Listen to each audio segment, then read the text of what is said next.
Hey, everybody. Welcome back to another episode of Built Like This podcast. I am your host, Maxine. We're on episode 283. Happy New Year. Happy 2024. It's a 24 era. All the lingo that I'm hearing a lot of people say. I am flushed right now. I am flushed. I'm a little bit out of breath. So please excuse me. I just came home from my psycho class that I've been attending in the last couple of weeks. It's been such a game changer for me. Something about the rush of it all, the hit to my dopamine, like I love it. I When I first started, I feel like I'm still a newbie. I'm definitely still a newbie. I think it's like my fifth, sixth, seventh around there amount of classes that I've taken. But I'm getting more into the groove of everything and feeling more comfortable on the bike. Just getting comfortable with clicking the cleats on the bike was like a whole freaking new world. Like, wait, what are you doing right now? How do you do this? So today's class, I did it so seamlessly. So yeah, that's been great. Getting it out though is not the easiest. Today was a little bit better, but nonetheless, it's been a great addition to my exercise era. I've always been exercising, of course, but it's been fun adding different elements to that. So shout out to my cycle class. I have been enjoying the break that I've been on. Winter break, Christmas break, came back to work this week, and it's like, wait, what? Work? I have to work? Oh my gosh. I'm sick of it. It's like, no. But with work, there's always like, I think with any job probably, but being that I've always been working in the education industry or education field. Industry sounds so freaking factory-ish, but I guess it's a school. It's always a factory, right? But I with anything, I feel like it's always like new things. I think it's just a part of life. You always get hit with a new set of circumstances, something to get used to, and just kind of roll with the punches. So that's what I've been experiencing for this new semester at my school, but it's been great nonetheless. So I've been really practicing keeping a gratitude type of spirit on me. Just like even in times when it's like, I am so frustrated right now, or I'm annoyed, I'm grateful. I'm grateful still because this is what I've been praying for or what I've prayed for. And I'm happy to be here. So let's get on with the show. I haven't potted with y'all since last year. Shout out to Podmas. Shout out to Podmas. Shout out to everyone who was listening to Podmas every episode and just been a loyal listener. I really appreciate y'all. Shout out to the new listeners. If you are a new listener and you came across this podcast because of the Podmas series, welcome aboard. Welcome to the BLT team. This podcast was formerly named God Built This Podcast. So in case you are confused, that is the story. Well, that is the factual evidence behind it. But nonetheless, we are now Built Like This Podcast. I decided to change the name for just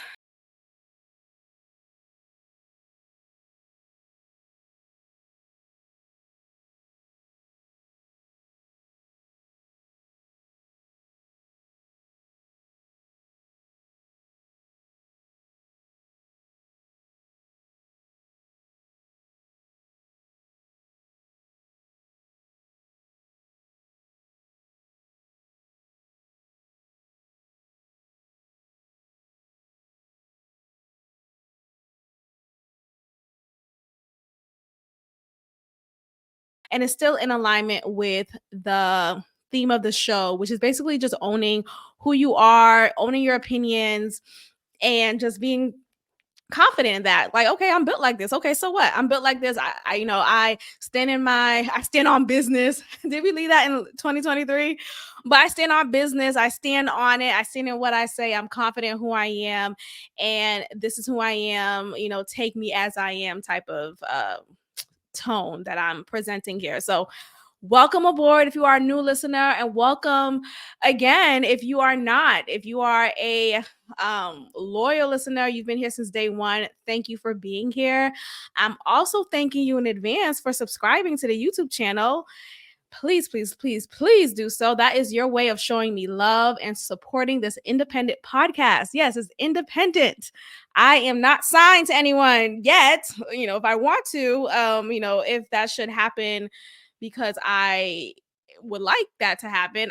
That's not happening yet. In the meantime, this is entirely independent. So your support looks like a number of different things. It may look like signing up to become a patron on our Patreon page. The link is in the show notes. Or it may look like simply subscribing to the YouTube channel, leaving a review on Spotify and Apple Podcasts. Both platforms are encouraged to leave a positive review on, and I just greatly appreciate it. And I thank you in advance. Thomas Dexter Jakes. I mean, let me just sip my Stanley water bottle that I've been had. Don't get me wrong. Have you seen the freaking mayhem of just hyenas who just bum rush into a store? I don't know which store it was, just to get this. I guess it's a limited edition of a Stanley Cup. But this cup is in a red and pink aesthetic, and I guess it's just timely for Valentine's Day, right? So clearly, if you're watching this YouTube channel and you're watching this video right now, you'll see that I am showing you my cup as best as I can, despite my blurred background that I intentionally put on. But my cup is gray because I got this cup like almost a year ago now. So I did not stand in line to bum rush into a store to get the pink or red Stanley Cup. But look, I love my Stanley. I love it. Let me just stop talking about them until I get a sponsor by them. So yeah, people are like literally crazy. And it is what it is. Capitalism, right? Consumerism. But yes, Thomas Dexter Jakes. My God, today I don't think I talked about it during the Podmas series because I was just letting it kind of not simmer down, but I was trying to understand what was going on. I didn't want to come on here and talk about him possibly being a power bottom. I just felt like that was too it was just disturbing, like he's a pastor, like that is the role that he's playing, right? Regardless if he is indulging in power bottom activities. And for those who may not know what that means, is basically a homosexual position. So yeah. And I don't want to get too detailed, but just kind of use your imagination. But I just feel like we don't need to have a visual, right? So the whole power bottom is just like, oh, ew, like come on, y'all. We don't need to see that. Do I believe it? Do I think it's true? Possibly. I feel like since the allegation of him possibly allegedly being a homosexual, every image that I'm seeing him, even older images of him, I'm looking at him like, oh, I guess he does look gay right there. I think I know people like to say, what is gay? Shut up. You know what gay look like. You know what it looks like, okay? And there's a term in the gay community of to describe different types of gay men, right? There's the skinnier, like more feminine looking gay man, like the one who is slimmer, who kind of is more flamboyant, while there's the thicker gay man who looks like a grizzly bear. And I think the term that they use in the community is grizzly. I don't know, but I think that there's something to that. And so all the pictures that I've been seeing of of Thomas, I'm gonna try to say Thomas Dexter Jakes instead, because I'll just probably say Thomas Dexter, because just in case he wants to do anything crazy. I've heard he's been going at different YouTube channels here, so I'll just be careful. But yeah, like all these images I've been seeing him, old, new, I'm looking at him differently. I'm like, I guess he does kind of look a little sus. Oh, there's been so many just analysis and breakdowns of, oh, well, there was this one time, everyone comes out the woodwork claiming of this particular behavior from him. And it all stems from Cassie, right? So since Cassie came forward almost a month ago now, probably, um saying that she was abused and sex trafficked and all of that from Diddy allegedly, and they settled within 24 hours. She basically left breadcrumbs for anyone who possibly indulged in such behavior, who took part, who was the abuser, who was, like there's multiple people involved. And allegedly, Diddy would have these parties called freak offs. And in these parties, you'll get your freak off, get your freak, that song, get your freak on. So instead of freak on, you get it all, like you just, how you jack off. There's a freak off. So there is a freak off. And in these freak offs, basically just orgies, straight up orgies up and down, left and right, whoever and whomever go at it. And it's just, I guess, a good time for whoever wants it to be a good time. But for those who don't want to be there, but is coerced to be there, of course, it's not a good time for them.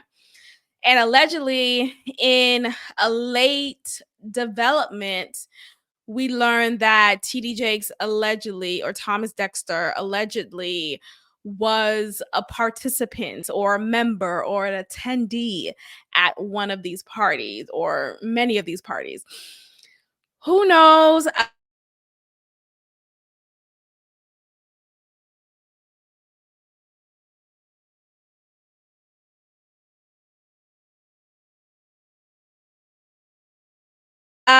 There is some truth to things. Like sometimes things do really what we assume. Uh, maybe he won't, but there's a lot of suspicion and evidence that supports this allegation. So God bless my God today. I don't know. I don't know. It's quite disturbing. I also feel like church is just taking one hit after the other, right? And I put down on my notes here that there's a downfall that's happening in church, or just the idea of church been tainted, and it's been that way for years if you really want to think about it, right? There's a lot of different documentaries of such disturbing activities that take place inside of a church. And so for this news to come forward of this allegation, it really continues to paint a negative light upon a church, particularly mega churches. I feel like that is really the focus here, because a lot of times we see this judgment that may be appropriate, but we put on this judgment towards mega church pastors, thinking that why should they have $50 million a year or $300 million a year just from being a pastor? How are you using that money for your community? How are the people who are attending your church being benefited from this? They're giving you their last dime while you're flying in jets and X, Y, Z. Like, look, I think to each their own. I know for me, I remember moving here in Houston, Texas, about 5 years ago now. or no, I think it's 6, no, 5. Yeah, 5 years ago now. When I started out here, I went to a mega church, and this church was a big size. It wasn't like entire, like it wasn't like too big, but it was big enough. I felt like it was definitely a mega church here. And after a while, you realize, I don't know. For me, I noticed that I'm not the type of person who gets too caught up. Like, I may be a little influenced, like, oh, I may be like blinded by the lights, or the large size, or even the handsome pastor who's leading the church. I may be influenced by that in a way where I'm just in awe, like, oh my gosh, I want to go back, I want to go back, I want to see him again, I want to see this pastor again, who I don't know, but he looks good and he's preaching the word of God. And there's this draw that you will have, or that I had, towards men like that.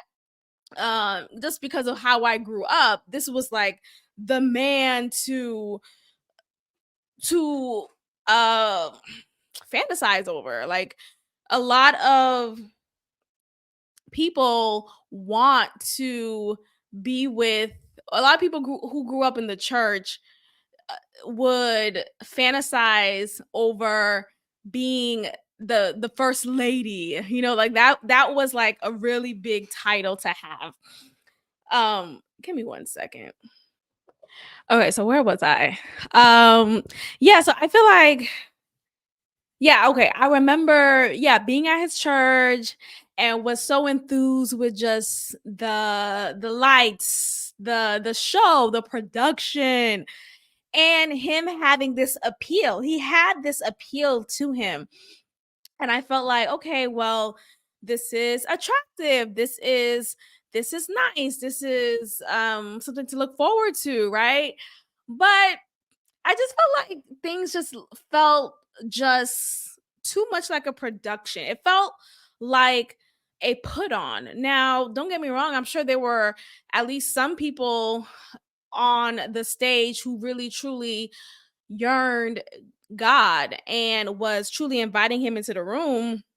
But I think it just didn't feel as intimate as I prefer my churches to feel like. And, that's just my preference. But there were just some things that I noticed he said that just kind of rubbed me the wrong way. So overall, I just decided this is not for me.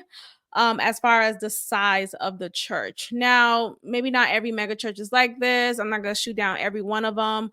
I just think, ultimately you have to decide what works for you and how you would like to worship, if you choose to worship. But, all breath should worship the Lord. Everyone with breath should worship the Lord.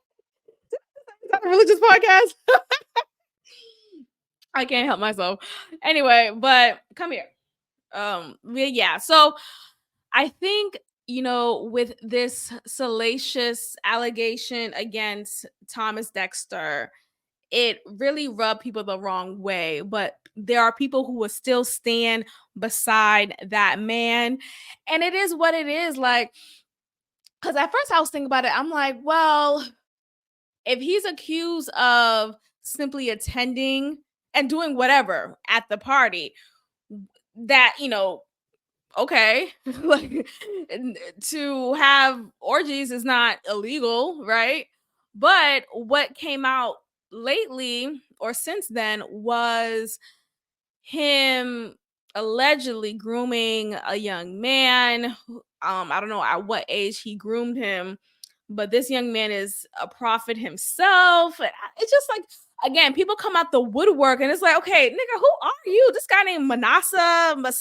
And it's like, okay, who knows if it's true or not, but apparently he is one of them in the church community. He prophesizes, he's known for his prophecies, and he's known as a prophet. So, I mean, God bless y'all. I mean, at this point, I just take it as entertainment, and I try not to get so offended, if offended at all. I know I have people in my life personally who who are loyal to Thomas Dexter, who see him as a true man of God, and who knows, like, he may still very well be. I don't know, but I just think a lot of times we like to idolize these men of the cloth, and we don't hold them to the fire, or we don't hold them accountable at all. And it really speaks to the culture that we're in. Instead of putting our all of our focus on God himself, we instead put the focus and adoration towards the one who is preaching the word of God. And it's like, what? It's one thing to appreciate a man, a woman, whomever, who is helping you deepen your connection with God. But it's another thing when you are following a man, just a man, a flawed man, a sinful man, if you want to go there, right? But someone who is just as sinned out as you, someone who holds no higher power than you, regardless of what title or what letters or labels he has behind his or in front of his name. He is still just like, he bleed the same way. He bleeds the same way as you. The same way, the same color. He is no better, no greater, nothing. So I think all in all, the lesson that we should take away from this is we should not hold people on this pedestal. We should not hold people up to this ladder thinking that they're above reproach. It's not sound, and it's not fair to those who they just may have wronged in their lives. So, God bless, child. I mean, Thomas Dexter at this point stepped down from the altar.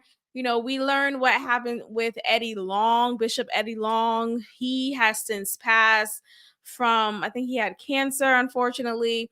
But there were so many allegations that came forward of him being abusive or grooming young men in his congregation. And there were so many receipts that supported those allegations. And it just ultimately led to his death, which was very interesting. Like, wait, what? Like, his death was very timely. I think he was dealing with some health issue, and it ultimately led to his demise. So God bless. At this point, we'll see what happens with the Potter's house and Thomas Dexter. As you are listening, make sure you are liking this video on YouTube. You are sharing this with others, and you're leaving a positive review on both Spotify, Apple, and YouTube. I thank you in advance. Okay, so Taraji P. Henson decided to come forward on her tour in her promotion for The Color Purple, the musical, and share with us that she's broke.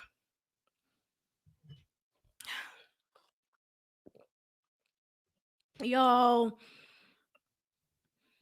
she is a millionaire and she's broke.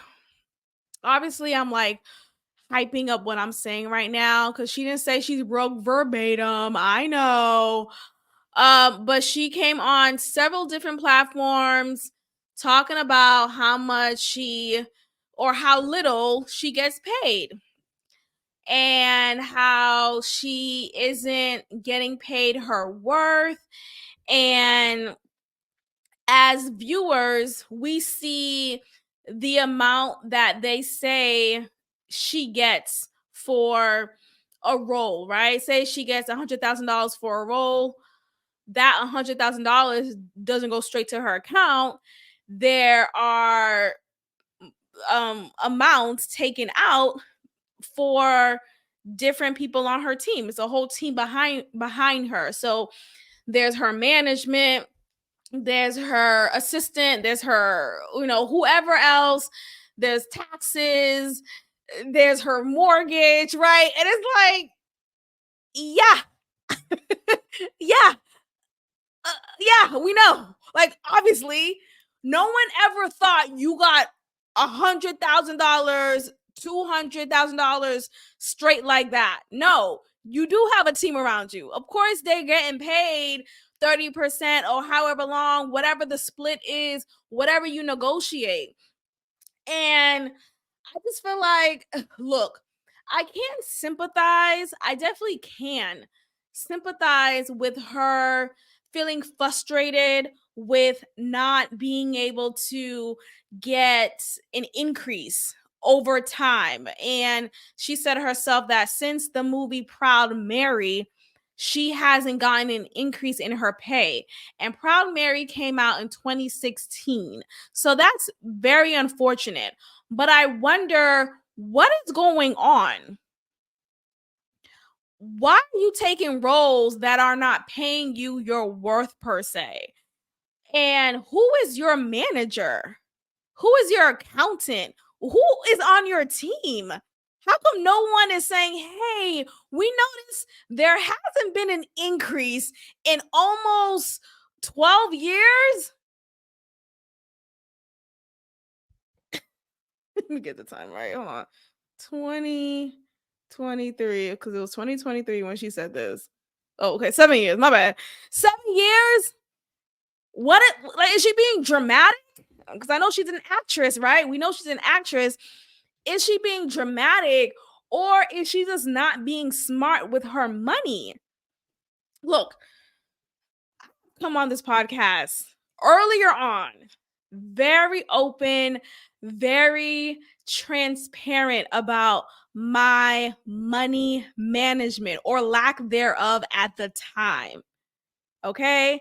I have come here and said, I don't know why I'm broke. I don't know why I'm broke, right? I've come here complain about how I don't know where my money's going. And I just feel like every time I get paid, my money is disappearing. And it's, look, ultimately, when you get old, as you experience more in adulting financially is what I mean, right? As you like really sit down with your finances, you realize it's not that you're not getting paid enough. And yes, there are circumstances where it's like, okay, I wish, of course, I had more money here. And there's always room for more money. Abundance is mine.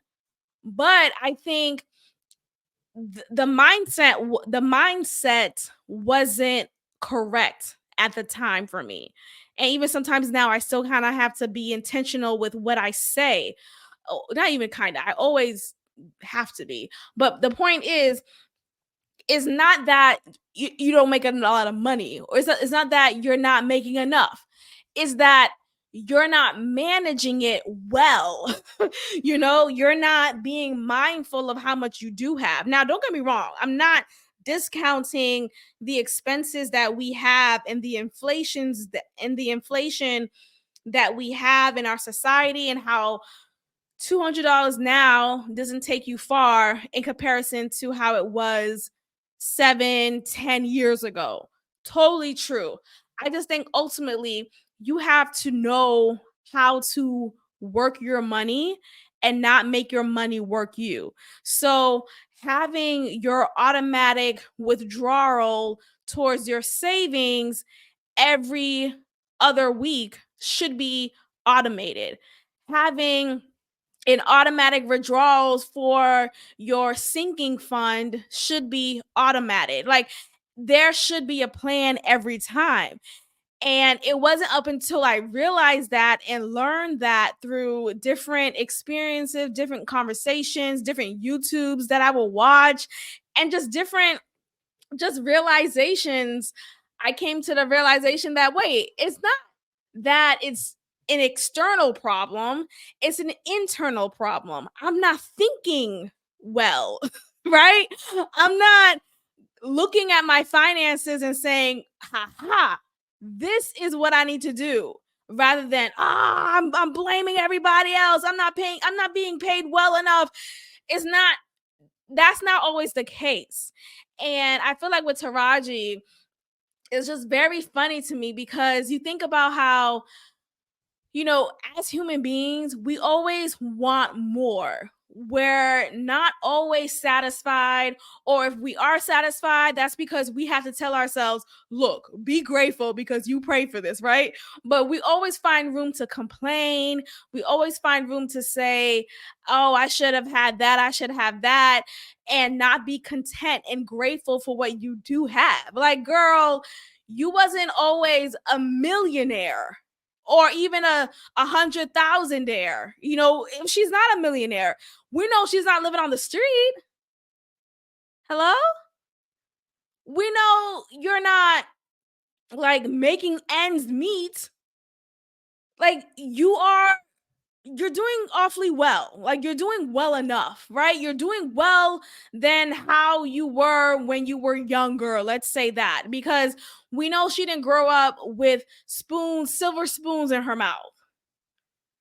Okay, so for her to just be so just high and out, not high, down and out over her lack of increase in her funds is just like, I just feel like there could have been a better way to communicate that.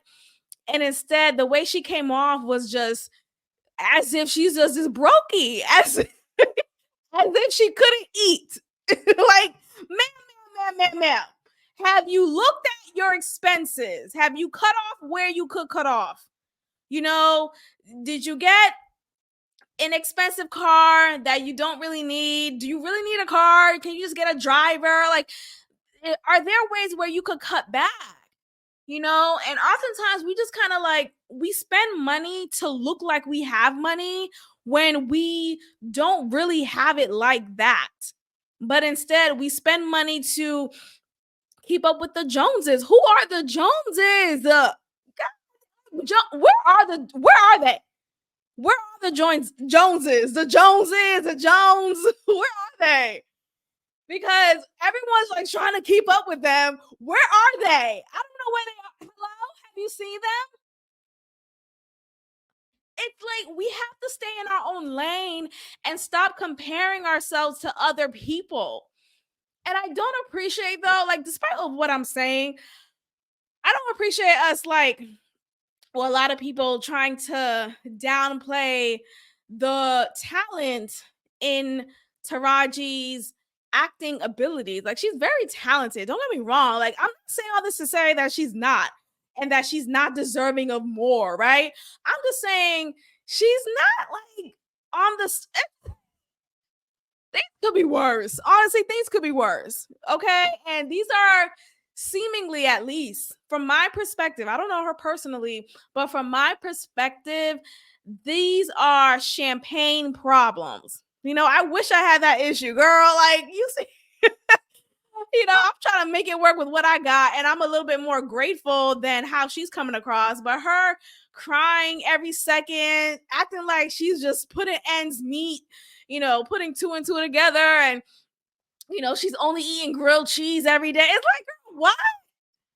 I'm doing all right.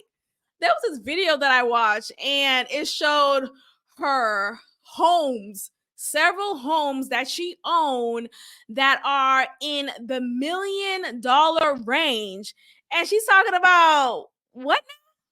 You don't get paid? You don't get paid well enough? There's this meme that I saw of her standing next to, I'm about to say Benjamin Button, but no, Brad Pitt, who played Benjamin Button in that movie. And it said that it showed the number 10 million in front of him, and then it showed $100,000 in front of Taraji P. Henson. Now, of course, that's like, wow, that's a big ass difference, right? I'm not denying that. But first of all, we are looking at this picture and we don't know the truth behind it. We act like all these white people are getting all the money up front, and their team, their management, and whoever is on board with them get crumbs. No, the same team, the same 30% X, Y, and Z that's getting taken off of Taraji's check is the same amount, if not more, getting taken off of Brad Pitt's check. Okay, Brad Pitt's check. So It doesn't mean that he's getting that 10 million, if that's true, straight off. No, I'm sure he's probably getting maybe 5 million of that. Who knows? But again, this comparison thing, like, we will never be happy if we continue to compare ourselves to other people. And I'm saying this to myself. Like, if we continue to count our money in comparison to how much someone else is getting paid, we're never going to feel enough. Now, yes, there are circumstances in which you should know just a range at least, so that you can negotiate in a way that is respectful to your craft, to just the longevity you've been in the industry, like however that looks like for the industry. I don't know the details for that. There's a way to go about it, but constantly expecting to get paid more or the same amount, or constantly comparing yourself in general to your counterparts, I just feel like that is not always the healthiest thing to go. And I don't know, I just feel like it's just not, it's not effective. It's not effective at all. So God bless. I know she's fine.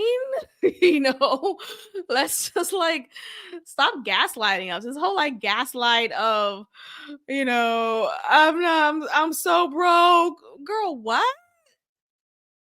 Anyway, let's move on. So the Epstein client list has been released. And my God, there are a lot of freaks in the house. Shout out to Diddy. I don't think his name was on the list, but who knows? It might be a part two. His name may come up. So Stephen Hawkins, remember that guy who, how about to say the R word, who straight up was R word. He's straight up, he's in a wheelchair. Let me just say that. Okay. He's known for, what is he known for? Just being a smarty. Steve Hawkins. What is he known for though? He's an English theoretical physicist, cosmologist, and author. So that's what he's known for. Oh, he actually passed away. Oh, I think I knew that. I think I just forgot. Oh my gosh, I'm about to talk about him like he's still around. Child. Anyway, when he was alive, but still in his wheelchair, his ass was on the Epstein Island. Okay, according to these documents, and I'm gonna go ahead and share my screen. Shout out to those who are watching this, and you'll see exactly what I am saying here, because I'm like, what? The guy in the wheelchair? So he was on the island. Yes, this guy right here, this man right here, who can't even who at the time when he was alive had his teeth hanging out his mouth, eyes looking up. He enjoyed watching naked midgets, and I'm saying the word verbatim because that's how it says in the doc. He enjoyed watching naked midgets solve complex equations. Like, what a nerd. What? He loved watching them solve complex equations on chalkboard. Something about chalkboard, huh? That was too high. So he liked watching them suffer or reach and struggle to reach the top part of the chalkboard because it was too high for these midgets, for these naked midgets. Child, that is so weird. So let's see here. It says here, did Jeffrey ever talk to you about Stephen Hawking, and Jeffrey being Jeffrey Epstein? Did Jeffrey ever talk to you about Stephen Hawking's proclivities? Yes, he liked watching undressed midgets solve complex equations on a too high up chalkboard. Like, I'm sorry. Let's see. What does this say? So this seems like an email sent to Jeff. Yeah, sent to Epstein. It says here, You can issue a reward to any of my Virginia's friends, acquaintance. The spelling is a little off. Family that come forward and help prove her allegations are false.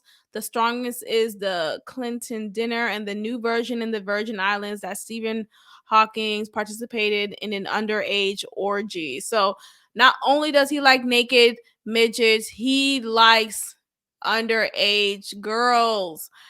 All right. So I'm about to say shout out to Stephen Hawking. Child, that is crazy. Anyway, he's long gone now. I mean, no justice for that. But the story continues, the plot thickens, and what's next here that I'm gonna share is um apparently Bill Clinton's ass, yes, former president Bill Clinton, also known as the first black president. A lot of people would coin that towards him because of his demeanor, and felt like he was just so cool because he cheated on his wife and had her suck him off under the table, allegedly. But let's get into this. So he what happened here? It says here, if you can see on the board, Bill Clinton likes them young, end quote. It says here, did Jeffrey ever talk to you about Bill Clinton? It says, quote, he said one time that Clinton likes them young, referring to girls. And there's this photo, painted photo that was seen in Jeffrey Epstein's home of Bill Clinton wearing a blue dress, sitting like a woman, sideways on a chair, wearing red heels, and he's pointing towards the camera. I don't know what this picture is supposed to mean. I don't know what it's trying to indicate. Maybe they're trying to say something about his sexuality. Who knows? Maybe this is blackmail, trying to hold him to some type of compromising position. Like, hey, if you don't do this, we're going to show this painting. Child, it's a lot going on. But look, Jeffrey Epstein, he's allegedly long gone, so he can't give us too much detail in this live form. I still think he's alive, though. I do. But he's just not in our faces. But yeah, these are the details. And I also want to show another example here. So Donald Trump has been proven that he actually was not a participant, an attendee, at all involved in this Epstein situation. According to this document here, Epstein documents verify that Donald Trump did not visit Jeffrey Epstein's homes or Epstein Island.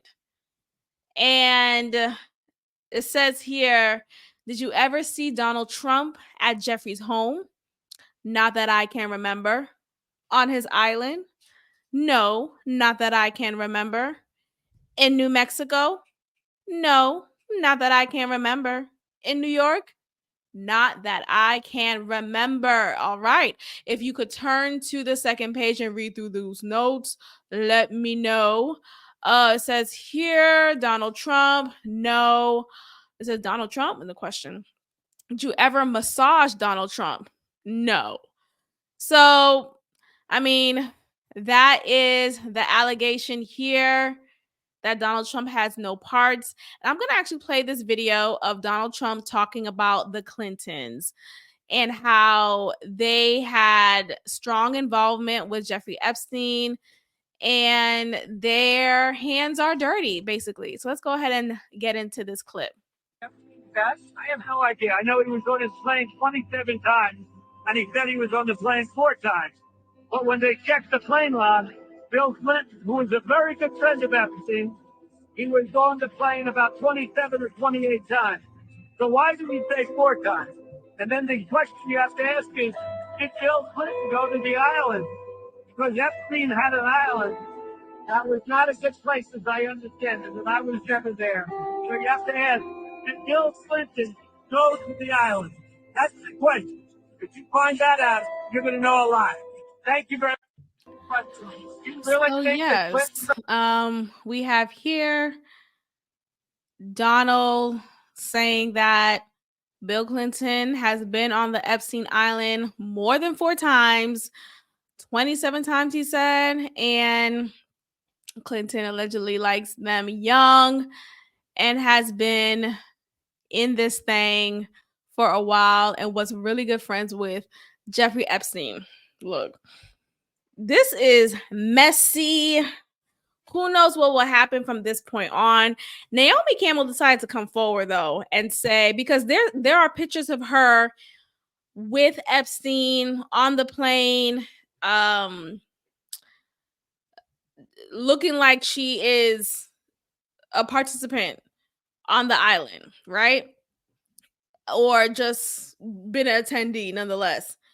She came forward and said it's not fair to assassinate someone's character just because they were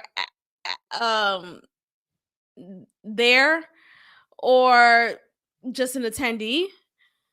She says that being an attendee basically does not mean that she was a part of the heinous acts that he's accused of. I'm gonna see if I can find the video actually.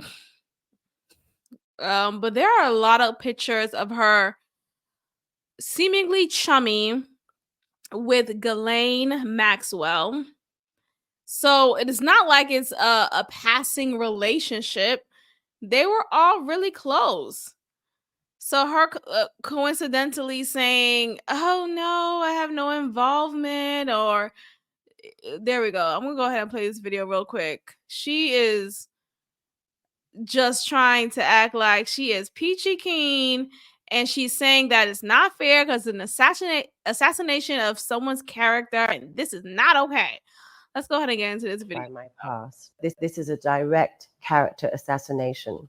I've always said that I'm not a saint, that I am a work in progress, but I will not be held hostage by my past. What he's done is indefensible. And when I heard of what he'd done, it sickened me to my stomach, just like everybody else, because I've had my fair share of sexual predators. And thank God that I had good people around me that protected me from this. I mean, right now I stand with the victims. I can't, they're scarred for life. For life. I've rubbed shoulders with hundreds of thousands of people. The frightening conclusion here is that if the negative action of your neighbor, colleague, or even an associate can somehow make you guilty too, simply by association, then we indeed live in very worrying times. This affects us all. It is wrong, it's unfair, and it must be stopped. Naomi, shut up. This is a shut up, okay? She's making it out to seem like, oh, she knows a lot of people. She's rubbed hands with a rubbed elbow. What was the term? Rubbed elbows? She's rubbed dicks with what? She's rubbed elbows with a lot of people and yada yada yada yada yada. You've been very close with him. Y'all were good friends. Stop it. This is not some business industry relationship or something that was a flying by acquaintance, associate type of relationship. No, you were an attendee for a number of times at his island, okay? On his island, in his plane, chumming up with Ghislaine Maxwell. Cut it out. Like, suddenly, you don't know that man? Suddenly, I didn't know anything he did. I just was friends with him. Come on. I think ultimately, though, when you're friends with someone, at least good friends with someone, you are aware of some of their ways. Like, there are some things that you probably pick up, like, oh, that did kind of surprise me, or that did kind of rub me the wrong way. You know, maybe you notice he would purposely pull young girls closer to him, and he'll try to play it off like a joke, or he'll be out all hours of the night when y'all are together and you thought it was going to be something, you know, low key, but he's not in the hotel. You know, there's always something that kind of proves that somebody is not all that safe. You know. Anyway, I just think he's guilty, obviously, and though he's no longer with us, allegedly, everyone else is suddenly acting like I didn't know him. I didn't know him. What? Bruh, what about you and Harvey Weinstein? You didn't know him either? You was chumming it up with him too. Like, cut it out. Y'all knew each other. So anyway, God bless y'all. All right, you guys, I'm going to go ahead and end it here.